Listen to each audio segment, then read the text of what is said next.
hope you've enjoyed the presentations of Dr. Haavik, Murphy, and Chesnut. I know I did. I learned a great deal along the way as well. I promised you a little bit of a summary and an overview at the end of the presentation, and we're at that point. So if you'll give me a second here to see if I can work the technology and share my screen. We've got to bring up a PowerPoint presentation. So the first and foremost thing I heard discussed was that we need to attend to matters of law. If you practice in a state or a province or a country where your government or your regulatory authority has issued demands of you relative to COVID-19, obviously you need to attend to those. The reality is the world is dealing with an infectious disease problem. You're dealing with an infectious disease problem. We don't need to translate that into a legal problem for you in your office, in your practice, down the road after this is all over with. So please respect and follow the recommendations or the requirements or the dictates of your regulatory authorities or your health authorities in your particular area or jurisdiction. The second point I heard talked about today by Drs. Haavik, Murphy, and Chesnut was that we need to be aware and considerate of the advice and counsel of agencies such as WHO and CDC. We need to remember that our patients are going to be getting the majority of their information from these types of sites, and it behooves us and them for us to be as familiar with this information as possible so that we can help them interpret it, we can help them put it in context, and we can help them make the most use of it in their lives and how they deal with this moment in time. The third consideration I recall people talking about in the presentations was we all need to practice and encourage the practice of the common sense efforts such as the hand washing, the social distancing, and mask use. These are all cost-effective, simple, sometimes perhaps inconvenient, but not difficult things to do, and they're all steps that will help prevent the spread of any virus, let alone the COVID-19 virus, and to the degree that we can implement them, we should to the extent possible. The next point I noted as we were going through these presentations was that we need to understand and appreciate the value and the difference between basic science and clinical science evidence. This is an important point to make sure that we have a full understanding of. Basic science evidence tells us how an intervention could work.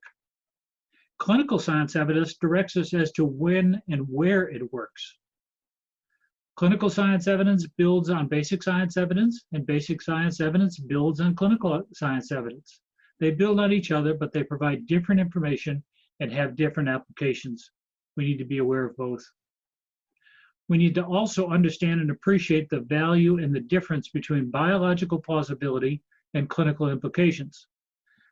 Basic science evidence helps create the case for biological plausibility of a given intervention or approach.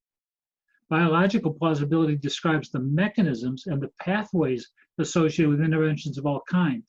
However, biological plausibility does not get to describing the effectiveness of a given intervention. The clinical implications, the effectiveness of an intervention, are determined based on studies such as clinical trials. The next step I remember from the presentation is that the need for clinical evidence does not reduce or eliminate the value of basic science evidence. This is a very important point, particularly for us at this moment. In the current conversation regarding chiropractic care and immuno-competency, there is important and valuable basic science evidence regarding the immune function implications associated with chiropractic care. The biological plausibility of a chiropractic contribution to immune health has been demonstrated. The clinical evidence, however, demonstrating this effect in patient populations associated with chiropractic care and immune enhancement has yet to be developed and completed. It's a mistake to say there is no evidence of a potential relationship between chiropractic care and immune function. There is basic science evidence to this effect. It is also a mistake to say that chiropractic care will shorten or lessen the severity of a given viral infection, COVID-19 or otherwise, as this evidence has yet to be developed. The next point I remember taking from the information was that we need to be cautious about applying the experiences of other scenarios to the present moment. Dr. Murphy in particular talked about the Spanish flu epidemic of 1918. And if you look at Facebook and other postings around, you'll see many chiropractors are drawing considerable emphasis about this moment based upon what happened in the Spanish flu epidemic of 1918. And while the information from that time that was experienced by chiropractors and osteopaths is intriguing and it's suggestive, we simply cannot take those anecdotal reports of that day a century ago and make blanket assumptions that would apply to COVID-19 at this moment in time. We just simply can't do it. So for those of you that are intrigued, as I am, about the potential relationship that was written about following the Spanish flu, we need to provide research along those lines. But at this moment, we don't have that. We need to be very cautious about taking the information from that time and bringing it forward to this moment.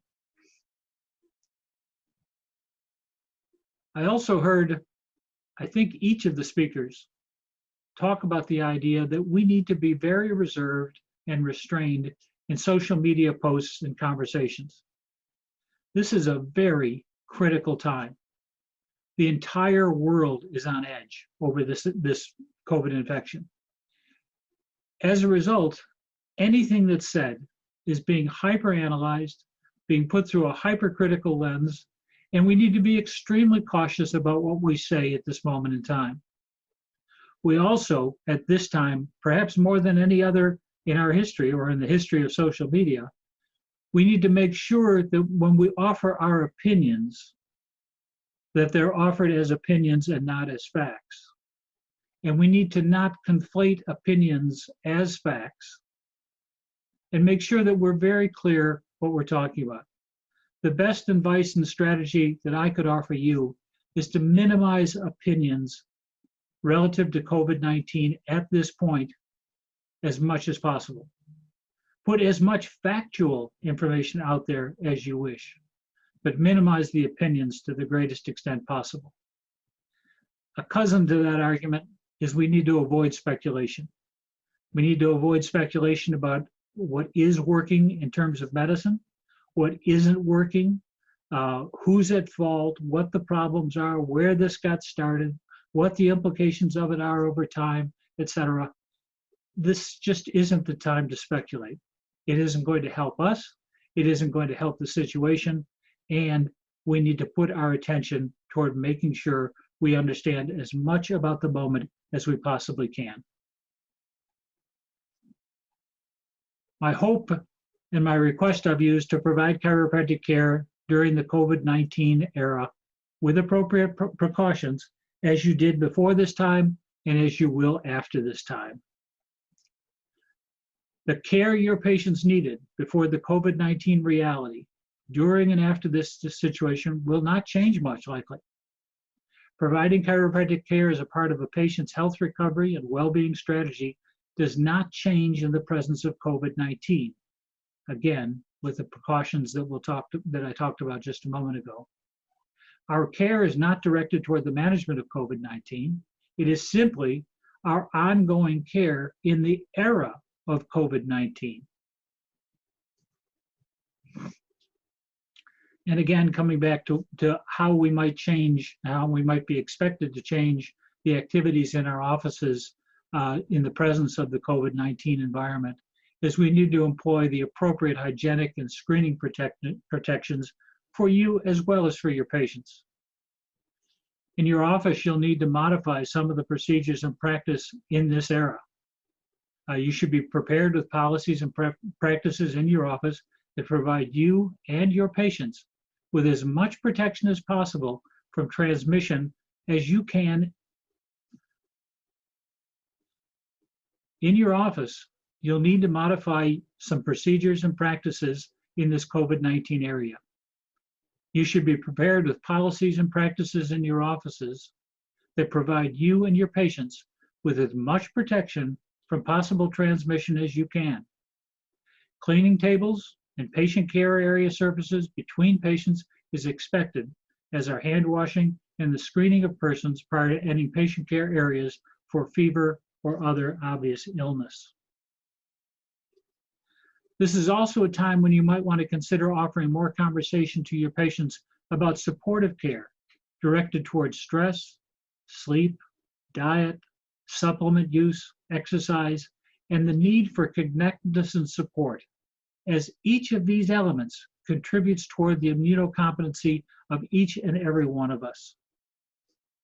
This counsel is not suggested as a treatment for a viral infection, let alone COVID-19, but it is suggested as practical, reasonable, well-established steps that each of us can attend to for our overall health and well-being, as each contributes to the immune capacity that we bring to the moment.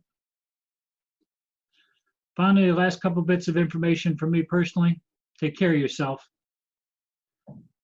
I travel a great deal on behalf of Life University and in the profession. And every time you get on an airplane, you remember those days. The first thing they tell you is put your oxygen mask on first. It's not being selfish to take care of yourself. If you're not well, you can't be of much use to others. So be sure and take care of yourself. Do what's necessary for you to maintain your greatest capacity at this moment. And as the airlines would say, put your oxygen mask on first. Well, ladies and gentlemen, on behalf of Life University and today's chiropractic leadership, I'd like to thank you for participating in this discussion. I'd also like to thank Drs. Haavik, Murphy, and Chesnut for their expertise, time, and cooperation in making this presentation possible. I hope you will plan to make use of the resources that they are making available through the web locations that they have identified that we've provided during the presentation, and that you'll take this opportunity to stay on top of this issue, learn as much as you can, and be as prepared as you can for yourself, your family, and your patients. Thank you very much for your time. We wish you the best. Be well.